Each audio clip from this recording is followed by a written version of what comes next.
ಎಲ್ಲರಿಗೂ ನಮಸ್ಕಾರ. ನಾನು ಮಾತಾಡ್ತಾ ಇರೋದು ಇವತ್ತು ಕರ್ನಾಟಕದ ಧ್ವಜದ ಬಗ್ಗೆ. ನಾವು ಕನ್ನಡ ರಾಜ್ಯೋತ್ಸವ ಬಂದ್ರೆ ಆಚರಿಸ್ತೀವಿ, ಧ್ವಜನ ಹಾರಿಸ್ತೀವಿ, ಗಾಡಿ ಕಟ್ಟಿ ಮೆರೆಸ್ತೀವಿ.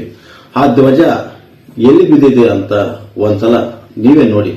ಎಲ್ಲಿ ಖಡ್ಗ ಗರ್ಜಿಸುವ ಸಿಂಹವು ಜೊತೆಗಿದೆ, ಭುವನೇಶ್ವರಿ ನಿನ್ನ ಶಕ್ತಿ ನಮ್ಮ ರಕ್ಷಣೆಗಿದೆ. ಕನ್ನಡದ ನೆಲವು ವೀರರ ತಾಯ್ನಾಡು, ನಿನ್ನ ಮಕ್ಕಳು ನಾವು ಎಂದು ಸೋಲನ್ನ ಕಾಣೆವು. ಜೈ ಜೈ ಕರ್ನಾಟಕ ಮಾತೆ.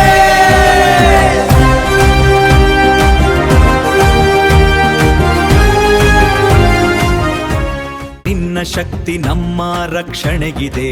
ಕನ್ನಡದ ನೆಲವು ವೀರರ ತಾಯ್ನಾಡು, ನಿನ್ನ ಮಕ್ಕಳು ನಾವು ಎಂದು ಸೋಲನ್ನ.